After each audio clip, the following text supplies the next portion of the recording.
Gospel Reflections for the 28th Sunday of Ordinary Time, Year B, 10th of October 2021.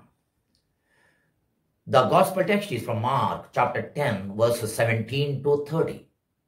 The main focus of this Gospel reading is this: to gain eternal life, it is not enough to avoid evil.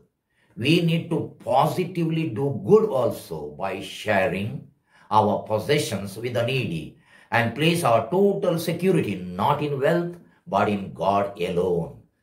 So in brief, the main theme is Christian attitude towards wealth.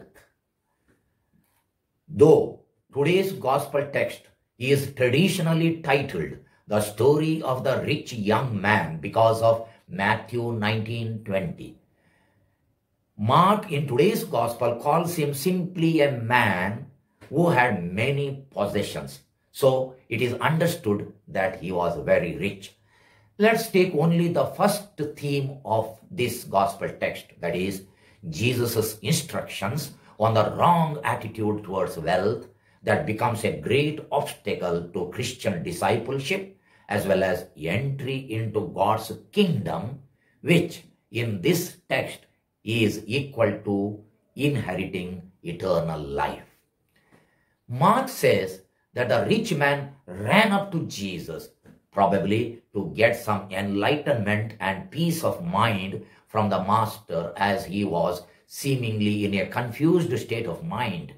The question that troubled his mind was how to be happy forever by inheriting eternal life.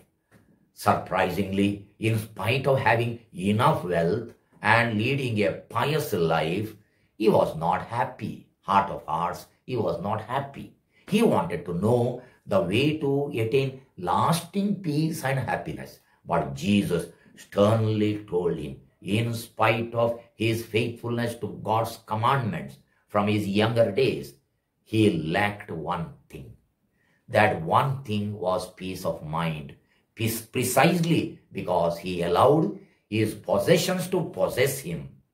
Though he was rich and had many possessions, as chapter 10 verse 22 says, it could not buy for him lasting peace and happiness. All these possessions could not buy for him lasting peace and happiness, from the fact that he was shocked, as chapter 10 verse 22 says, at Jesus' advice to him to part with his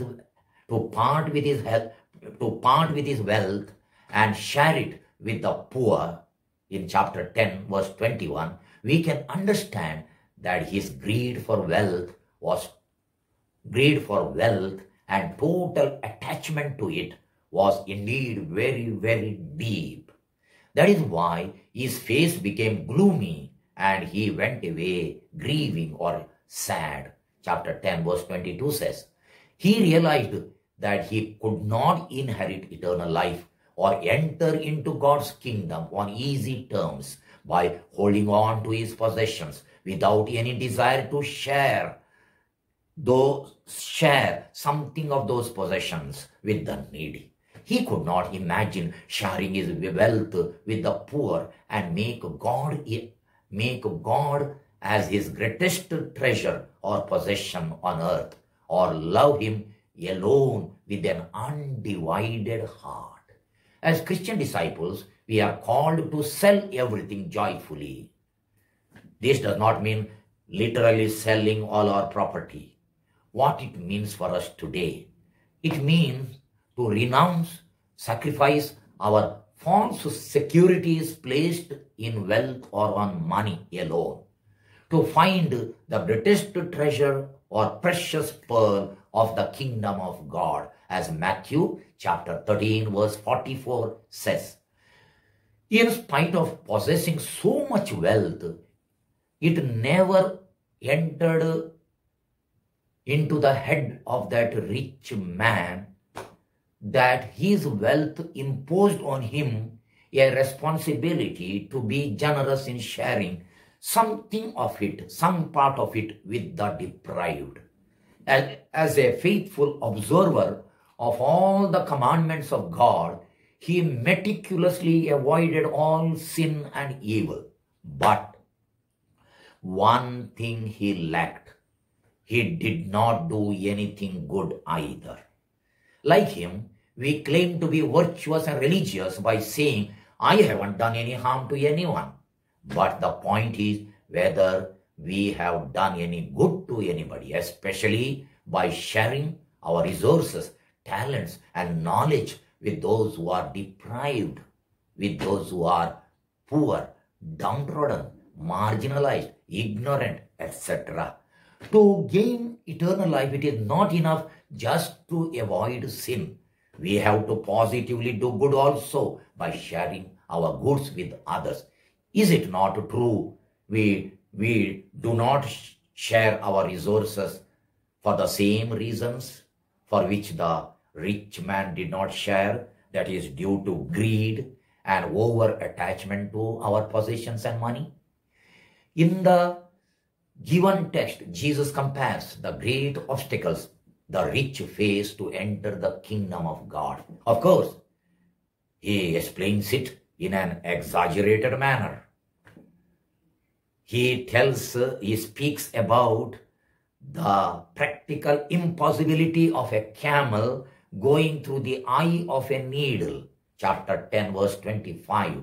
When the disciples asked him, in that case, who could be saved at all? Jesus replied that reliance on God alone, not on wealth or money, could make impossible things possible. Chapter 20, verse 27. We observe in our world today that those who were economically poor in former times, now, after becoming prosperous, are becoming strangers to one another in their neighborhood. They have become less inviting, less visiting, and less mixing and less talking. If wealth and prosperity has spoiled our good and warm relationships and has led to the deterioration of our service-mindedness or involvement in others' welfare, in others' life, then Jesus is right in saying that it is as hard for such persons to enter the kingdom of God as for a camel to pass through the eye of a needle. Today, selling what you own, as chapter 10:21 says, could mean different things to different people. To those in religious life, it may mean total renunciation of private property and attachment to material things. But to most of the disciples, the ordinary lay disciples who have families to take care of, selling what you own could mean different things. Number one, renunciation of excessive greed and over attachment to wealth and money. Number two, avoiding pompous and glamorous parties, weddings, birthday parties, entertainments, and showy lifestyles. Number three, sharing our material goods as well as our time, talents, energies, and wisdom with those who do not have. Jesus offers us treasure which money cannot buy. It is up to us to accept or reject this offer, as the rich man in today's gospel story rejected. Wealth is not bad in itself. Jesus is not against wealth as such or against the rich as such. Nor is he against all the wealthy. He wants that we renounce the false sense of absolute security and power that money and wealth provide, so that we may consider God as our ultimate security, not wealth. If not controlled, riches or wealth could make us trust more on our possessions, on our money, and on all other wealth than in God, and regard wealth as the only and ultimate source of happiness. In the world, a person's value and worth comes from the number and the latest models of car, type of house, the amount of assets and shares, the amount of salary, the type of dresses and apparel one wears. Once again, in the world, a person's value and worth comes from the number of cars, latest cars he owns, the type of house he lives, the amount of shares and deposits he has, the amount of salary he draws, type of dresses and apparel he or she wears. But for Jesus, a person's value is not measured by his or her valuables, but by his or her willingness to share something of those valuables with others. So, a person's real worth or value is not measured by his or her valuables, but with his or her willingness to share something of those valuables with the have-nots. In some families, we observe how unchecked greed for wealth can cause bitter property disputes and family feuds or quarrels for years and years among the siblings, brothers and sisters. Today, also, Jesus looks lovingly at all the religious-minded people who keep all of God's commandments faithfully and says, you still lack one thing. After hearing this, will you also walk away with a gloomy and grieving face like that rich young man? A prayer. Lord, you alone are my greatest treasure here on earth and in heaven. Free me from excessive greed for wealth or money, so that I may be free to follow you. Amen.